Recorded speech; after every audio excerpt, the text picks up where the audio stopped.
Mais vous pouvez le passer, canaliser l'eau. Objectif de la journée pour ces jeunes en formation, travailler sur l'étanchéité d'une toiture.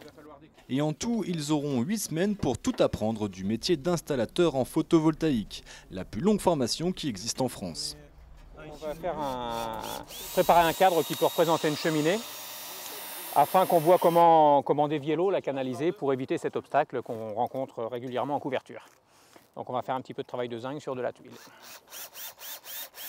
Aujourd'hui, pendant toute la semaine, pas de panneaux photovoltaïques. C'est d'abord le métier de couvreur qui est enseigné. C'est-à-dire qu'ils arrivent sur un chantier chez des particuliers. Alors la première étape, la première chose qu'ils ont à faire, c'est de se mettre en sécurité, c'est de monter sur le toit et de découvrir pour préparer le support où seront mis les panneaux photovoltaïques.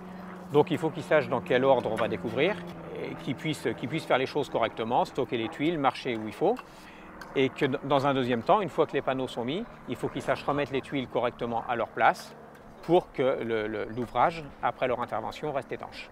Pour les semaines suivantes, le programme sera chargé. Pose des panneaux, cours d'électricité, relations clients et mise à l'épreuve une quinzaine de jours en stage conventionné sur un chantier. Là, il y a une formation théorique, enfin un peu pratique parce qu'on est sur une toiture d'essai, de démonstration on va dire. Mais après on emmène les stagiaires dans les équipes de Sunco de manière à ce qu'ils vivent pendant 15 jours ou 3 semaines avec des équipes de vraies installations sur de vrais chantiers avec de vrais clients. Ce qui permet à l'issue de cette formation d'être compétent pour intégrer une équipe. 150 heures de cours grâce à un cofinancement d'environ 150 000 € de la région Aquitaine. Et pour être candidat, aucun diplôme n'est requis. Je pense qu'il fallait avoir au moins des compétences soit en couverture, soit en électricité. Parce que là, on est 3 dans cette formation à avoir déjà des bases de couverture, mais pas de savoir en électricité. Et tout le reste n'ont pas de base en couverture, mais ont des bases en électricité. Il n'y a pas de critères de diplôme. Il faut des gens qui soient travailleurs, qui ne soient pas sujets au vertige, qui aient leur permis de conduire, qui soient à l'aise avec les déplacements, parce qu'il y a pas mal de déplacements dans cette activité-là. Et puis, ce qu'on demande aussi, puisque maintenant installer, ce n'est pas seulement avoir les aspects techniques de l'installation, on est aussi en contact pendant 2 jours avec un client, donc c'est aussi avoir un sens commercial.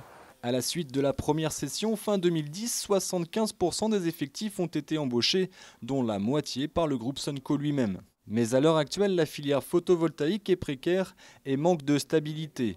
Changement de réglementation, projets de raccordement suspendus et des PME qui se séparent de leurs employés. Pourtant, M. Bazin reste confiant. Quand il y a des périodes comme le moratoire, ça fige un peu les choses. Nous, et je pense qu'aujourd'hui, au moment où on parle, il y a un nuage qui nous passe au-dessus de la tête, on a des convictions et on a des certitudes. C'est qu'à moyen terme, il y aura des panneaux partout. Donc bien entendu, on continue cette formation.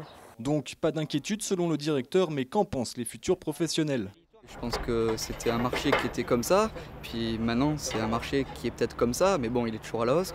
Parce que dans tous les cas, on fait installer des panneaux, on ne paye plus d'électricité, c'est quand même un avantage, et puis c'est un bien pour la planète. Ça rapporte encore, je crois, 40 et quelques centimes le kilowattheure, donc on gagne quand même un peu d'argent dessus. Donc je pense que pour l'instant, c'est encore en développement. Pour l'instant, on verra la suite plus tard. Le groupe semble assez solide pour survivre au moment de crise et même continuer son développement en passant de 500 à 1000 employés d'ici fin 2011.